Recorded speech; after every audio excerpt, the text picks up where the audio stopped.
says it's recording. Hi, everyone. My name is Natalie Thomas, and most of you know me as the Director of Engagement for Episcopal City Mission. I'm also a deacon in the Diocese of Massachusetts, and I'm thrilled to be here today with my good friend, Dylan Lazaro. I have been working in and outside of the church around this nexus of how to get people of faith involved in the work of social justice for about the past 10 years. And over that 10 years, I have come to know the church most powerfully when she is acting as a community of radical love, a community of love in which people come to know themselves as loved by God and transform, and then a community of love that takes that love outside in the world, to the world, and joins movements of liberation. And right now at Episcopal City Mission, we have been working to form a network of racial justice in order to join this moment of uprising for racial justice that's happening in our country. And I've been really leaning into a framework called movement ecology to help me understand the moment and our role in it. And Dylan is here to share a little bit about movement ecology from his experience and understanding. Thanks so much, Natalie. So glad to be here with you all, and really excited to get into what we're calling like an intro to social movement ecology. This was a framework taught to me by dear friends, Fatima Palino, Carlos Saavedra, Paul Engler, and the larger AINI Institute, which has a wealth of resources around this and more advanced movement thinking, and is trying to build toward what they're really talking about is global reciprocity. I come to you with 10 plus years experience in community organizing, mainly around issues around youth, around education in particular, incarceration, and more recently on broader democracy issues, voter suppression, ending money in politics, and winning permanent protection for all undocumented immigrants in the US as part of the Cosecha movement. And I'm excited here today just to share a bit of what I've picked up over the years and to introduce this concept of movement ecology that was taught to me by my friends Carlos, Paul, and Fatima in the AINI Institute. Great. We are so glad to have you here with us, Dylan. Such a beautiful teacher and so committed to the movement of liberation. So thank you for joining us. All right. You want us to get started? Just jump right in? Great. Let's do it. Oops. I'm going to have to, I think I have to go back to the beginning, but I can do that. There. Awesome. So we're introducing this idea of social movement ecology. I thought it would be good to start with the concept of ecology in general. So when we're thinking about ecology and ecosystems, of course, we're talking about nature and the environment. And I think it's important just to think about what our ecosystems would look like without, let's say, trees in them or bees in them, or these pieces that we know are so crucial to make up this larger whole that is a beautiful earth with abundances, with an abundance of resources. And so we're really applying that concept to movements and saying that actually we need an ecological approach to movements if we're going to win in any serious way. And as we've mentioned a couple times, right, this has been developed by the AINI Institute. So AINI is a word in Quechua, which is an indigenous language of Peru that means reciprocity. And so that is what the folks at AINI are trying to build toward, this idea of global reciprocity.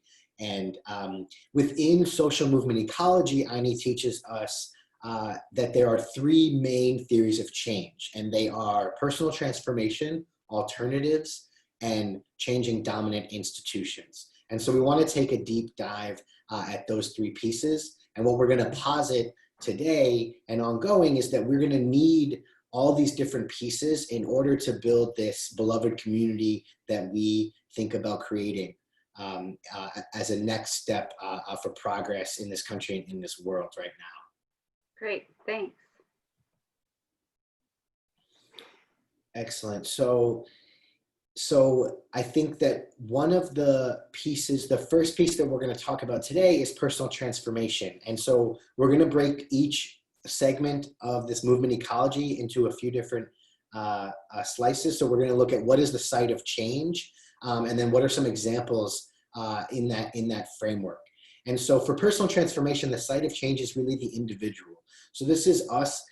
This is the theory that if we heal ourselves and build ourselves up to be stronger and more, and take a larger step toward our own liberation, that we are going to be more capable to do that for the folks around us and to support others around us. And so I think what we think that personal transformation is a necessary piece of the ecology. As we go through this, we're also going to speak to some of the pitfalls of being all in on just one theory of change. So for the personal transformation piece, if we're all in only on building ourselves up and becoming stronger and able to support more and for others, and we just have this belief that others are going to do the same thing and therefore the world will change. I change myself, others will change themselves, and then the world will change. We can be all in a way that doesn't necessarily take into account some of the other work that we're going to need to do to make that transformation exist beyond just ourselves. Some of the examples here are going to be like your yoga groups or study groups. There's like mentorship and coaching relationships that kind of fall into the personal transformation piece as well. Great. So our next piece is alternatives. So the site of change, not the individual, now it's the community around the individual. And so alternatives or alternative institutions, as we sometimes call them, are institutions that we create to model a different type of world in place of a system that we find might be broken. So you'll see some of those alternatives are the church, right? You'll see alternatives in the form of cooperatives. We've seen them historically as communes and monasteries or other forms of alternative institutions. And the danger of being all in on alternatives and not taking into account the personal transformation piece or the changing dominant institutions piece is that you risk creating your alternative world. You kind of create your bubble. So I create a commune and Natalie can join and a few others can join, but we stop there and we're just modeling this world that we want to live in, but we're not interacting with the world as it is. And so that comes up, there's a rub that we come up against where we're not able to see that trend. If what we're interested in is transformative change, then if we stick just inside alternatives and we create our own little institutions and we don't interact with the world as it is, we're not going to be able to see that significant change at scale. Yeah. I was just thinking, Dylan, back to your reference to nature about alternatives. Also, if you're just operating in your own alternative system, you're not unleashing the full resources of the world, right? Like, so if you tried to live by just the water in one area of the globe, that wouldn't happen. So, but if we really expand to say, no, we need to unleash the resources of dominant institutions and held by dominant society, then we step into so much more abundance.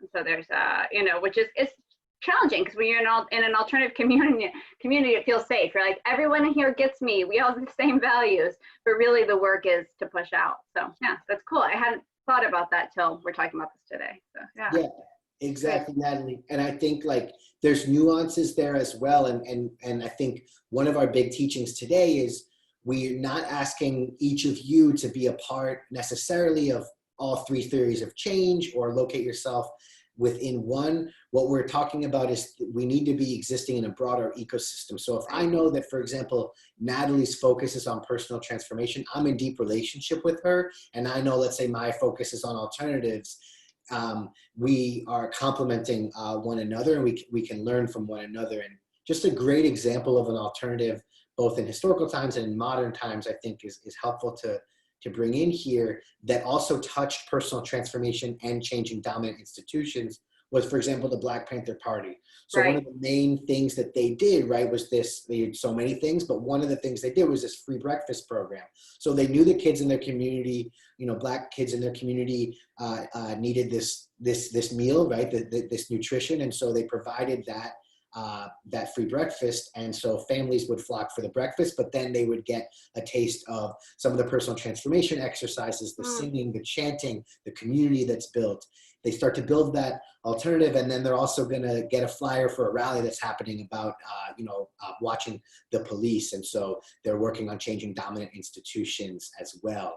So I just wanted to lift that up as an example. And right now, I think you're seeing Cosecha with its volunteer organizer structure, building these movement houses where they all live communally and share resources, similar to what as on a monastery. That's an alternative model that the Cosecha folks are presenting. Now they're also outwardly focusing on changing dominant institutions, and they have their own theory about how they're doing that. And they're trying to work on the personal transformation piece as it goes. But just to give real life examples of movements and organizations that use some of these fundamental principles and have found ways to have a bit of a hybrid model of some of these theories of change and be in ecology with others. Thanks. For people who aren't familiar with Cosecha, it's an immigrant-led movement for the permanent protection of all undocumented people in the US. I hope I said that right. Dylan's much more familiar with it than me, but look it up. Super inspiring movement, and one worth contributing to and or joining in some way. Want me to go on to dominant? Yeah, that'll be great. Right, and Cosecha is another movement that we owe a lot of deference and respect to the good folks at INE for helping to help launch that and many other movements actually that have sort of captured the past years in this moment. The final theory of change that we learn about when we're thinking about movement ecology is changing dominant institutions. Now, this might be the one that you're most familiar with or most have more touch points with. So this is everything from lobbying to doing like mass protests where 100,000 people go to the streets on one day, to the sort of nuts and bolts, years-long organizing fights to either change a stoplight or defund the police, and everything in between. And so the site of change here, where in personal transformation it was the individual, where in alternatives it was the community, we're now talking about society writ large. And so we're trying to change these entrenched institutions. And the theory of change in this category is that we can make significant changes in the lives of people if we make some reforms through the dominant institutions of our day. And so I think within this space, you'll see a lot of different theories of how to win, and mass protest folks will say that that's the way, and more traditional community organizers who work on finite campaigns and develop tons of leadership would say, no, that's the way. And I think what we want to say is we need all those different pieces. We rely on mass protest in a lot of ways to change the political weather, such that what was impossible yesterday becomes what the elected official actually needs to do today in order to maintain any sense of legitimacy or credibility. And I think we're starting to see some of that over the past really decade in this new iteration of the fight for Black liberation.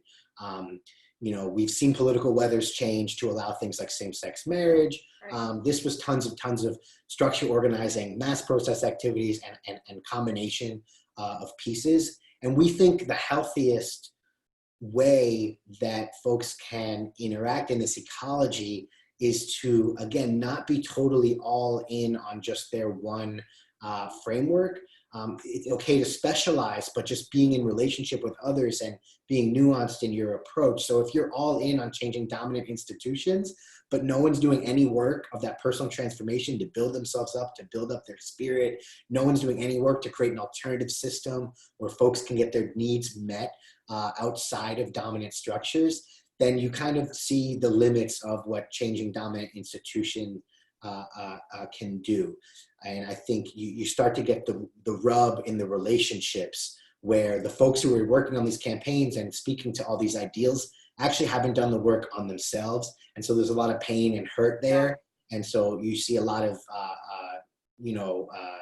devastation that comes from that. Some of my work, I've been able to see too, how the alternative institutions can be a source of inspiration and almost prophetic vision for the dominant institutions, right? So one good way to think about that is sometimes alternative schools pop up that work in different, different ways outside of the public school system. And it challenges the government to think about, okay, how do we reallocate our resources so that we're offering better education in a way that some of these more cooperative schools have changed? And that, so you can really get the experimental things that happen in an alternative space that then get pushed for in a more dominant way. So, Yeah, Great. exactly. Great. So we're gonna just take a quick turn and actually think about how social movement ecology relates to this moment and this, as Dylan said, the work of Black liberation that has been going on for hundreds and hundreds of years, which is worth taking in, and is after the murder of George Floyd, there has been a huge surge in people thinking and asking how to get involved in this work, which is good. I think there's a question for all of us to whom we're asking that for the first time, why we haven't been asking that for a while. And in this moment where there's so much activity, having a framework like social movement ecology can help us think about how to enter the movement led by Black people. So we're gonna go on to thinking about how these three spheres will support us in thinking about how to engage the work of anti-racism. Thank you, Natalie. Yeah, and I do want to lift up some pieces that Natalie said. I mean, I think if this is your first time saying I got to do something, or it's your 400th time saying I got to do something, like, we hear you, we see you, we're with you. For folks like me who've been doing this stuff, maybe this work maybe 10 plus years. For other folks, 20, 30 years. We're all asking ourselves those same questions of what do we do in this moment. And so just want to make sure you're not alone in that. There's no shame in that. We're trying to figure it out. And as we continue to get more folks trying to deal with this and have conflicts with each other and come through agreements and disagreements with each other, I think we're on the path to knowing what is it that we can do within the scope of the powers that we have. So to challenge that a bit and try to go a bit further than what you might have already done in the past, but not to feel any shame about not knowing where to go next. We're all asking that question. So if we apply the ecology framing to work around anti-racism, I think on the personal transformation side, the best way I can explain this is get your game up, right? Yeah. And so this is about, if you haven't read some works that you think you probably need to read, you haven't had some experiences that you probably need to have, go out and do those things and get those things. I know there's a wide range of resources going out right now. That's a good starting place for folks. So I won't try to recreate the wheel there. But Natalie, I know ECM and I'm available as well to point you in the right direction. I think it's important to do this in some kind of community, whether it's a study group or a friend or a colleague or somebody who you're kind of doing this with. I think doing it in isolation and kind of beating yourself up over all the racist things that you've done or implicit biases that you have is really not going to be helpful for anyone and not for the cause. And so while I think it's important to be hard on ourselves, I think it's also important to be forgiving with ourselves and trust that we are trying to go in the right direction. So I encourage you to make mistakes and be willing to do those things. I think the first step, for me anyways, in trying to embody anti-racism is acknowledging that in the United States, if you're here, you're racist. And so right. When I say that it's hard, right, I'm racist or racism lives inside. I mean, that's a hard thing for me to say as someone who's worked alongside, undocumented folks and Black folks and queer folks and all range of class folks. And I think, but it's important for me to recognize that and to be kind of constantly working on myself and not say, oh, I took that seminar, I took that thing, I don't need to read more. I still do. It might not be 90% of my day. Maybe it's only 10% and 90% is actively building movement or organization. And you're going to have to make that determination for yourself for where you're at. But I just want to invite folks to be where you're at, that not everyone has to join an organization. Not everyone has to squarely find themselves in changing dominant institutions.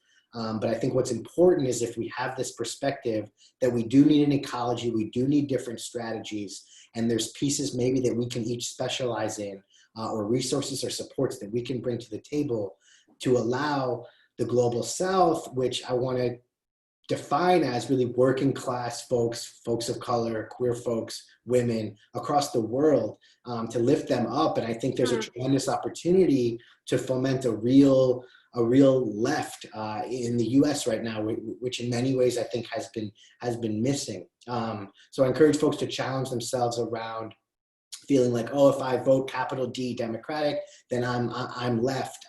Really examine kind of who's running the back end of those political parties, and what are some of the things that we can do that can go against those dominant institutions and create alternative systems that can work toward collective liberation. I think that's some of the pieces I think are really important here. Great. Thanks, Dylan. Dylan, why don't you talk about changing dominant institutions, and then I'll wrap up with the alternative piece. Yeah. That's great. Okay. So for changing dominant institutions and applying that around the anti-racism work that I know you all are trying to do and are doing, this is really about working to build out a vision of justice in some of these kind of outward systems that are existing, right? And so how do we bring an anti-racist framing to education, for example, and make sure that the tests that we're deciding for these kids for whether or not they're on track or not aren't totally written by old white guys in rooms away from away from the community. And I think really it's about trying to live out these values and challenge what we see is going on. So we live in mostly a segregated society where by design, folks have been housed in certain places and unhoused in other places. And I think it's important to name how that's aligned around race, or in this case, a lot of ways around Black and around class. So yeah, that I think it does it there for. Yeah, right, great. So what I'm going to introduce now is the idea of how the church as an alternative institution can be really involved in anti-racism work. And like I said at the beginning, I think the church is in her most powerful form when we're really operating as a community. And I think it can be tempting sometimes to think about church primarily in this personal transformation wheel, right? Like, I go to church, I pray, I take communion, I think about how to be a better person. And while definitely I believe that God meets each of us in our own way, and we have a unique experience of what is God, I think the church is really called to be, and was from the beginning, a community of people who are living around the values of Jesus, right? The life of Jesus and the teaching of Jesus. You know, the earliest followers of Jesus referred to themselves, or were referred to as people of the way, and that they were living in a different way of the world. And there's actually a historian, church scholar that I love, David Bosch, talks about that the earliest church community, which existed in this relationship where there was two primary people, Gentiles and Jews, and that when they were thinking about these people who were following Jesus, people of the way, they referred to them as the third people, because they were like, this is just such a bizarre community of people that are living so differently, that they're willing to move in together and take in people who aren't family as their own family, share their possessions so that everyone has, to really do away with old customs and build customs that look like an alternative way of life. And I think that that's actually still the invitation of the church, is to be a model of community that does not exist by the dominant values, that exists on hospitality and on justice and on radical love and honesty with one another about what it takes to really pursue liberation. And so in this moment, what I think the church is really called to do as a community is to start analyzing the way we're living, and really analyzing sounds really head oriented, but inquiring and being curious about the way of our life and saying, does this model dominant systems, or does it, model the liberation of Jesus, which we know is aligned with anti-racism, Jesus's way, right? So starting to ask questions about the way we run our meetings, you know, like, is it centered around love and listening and hearing all voices, asking questions about where our money goes? Are we invested in the Black liberation movement? Are we buying from Black-owned businesses? Asking questions about who's in the pulpit, who are our people listening to? What are we reading? Are we reading just all white authors about how people understand God? Or are we actually really centering the voices of the global South and our understanding of what is the divine? And I believe that as we become that alternative community, these other things, of course, will have to happen. We'll have to change as individuals. And that alternative institution, alternative community, that can then really build partnerships and align with organizations like COSECHA or Black Lives Matter, or in Boston, I Have a Future, or Brockton Interfaith Community, that are doing this dominant systems change work to leverage our collective power. So as you know, as we wrap up this session on ecology framing and how we think about it in terms of anti-racism and the church, I want to suggest that perhaps the locus of the church and the church's work right now around anti-racism really is asking ourselves, are we an alternative way? Are we a way that exists in defiance to the blatant racism and white supremacy that's in the United States? And are we different enough that people stop and wonder of what's going on there? And could we offer, you know, some vision and support and prophetic vision to dominant institutions? And I wanted just to share as a last thought this really powerful quote by Walter Brueggemann, one of my teachers, who which kind of sums up what I was just sharing, the vision that I have. And I think I'll put a link to the slides in the video notes, so people, if you want to read this quote over in more depth, you can pick it up. But I'm going to read the very last part of it, and I think it resonates with my experience of this moment. It is clear to many that the old world of greed and fear and threat has failed. There is no joy or security in that way of life. But it is not clear to many that there is an alternative. The church witnesses to the alternative enacted by Jesus. So just as a reminder for all of us, but I'm speaking especially to my church folk, that of course there are a rich diversity of alternatives that one can find in religious and spiritual traditions, but as members and as of people of the body of Christ that are called to live out Jesus's way of generosity, forgiveness, hospitality, and justice, are we witnessing to an alternative reality?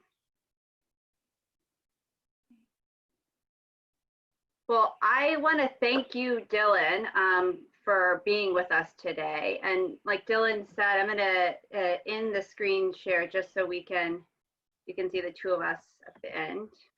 And stop share, yeah. Great.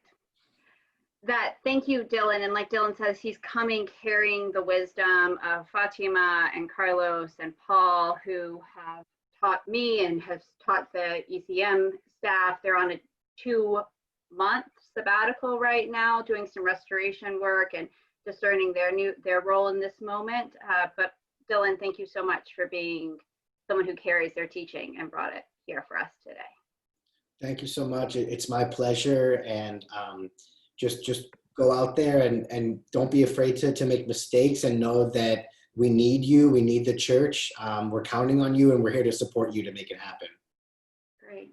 Thank you, Dylan. And one last thought. I just wanted to especially thank Dylan for transparency's sake. Dylan is someone who has done the emotional and mental labor to take someone who's not practicing in the Episcopal Church and translate it to us. So I feel like that amount of work just needs to be honored and celebrated, because that's not nothing to do that. So thank you for that. And for everyone who's listening, if you are in Massachusetts, or if not, feel free to reach out to Episcopal City Mission. My email is in the video notes below.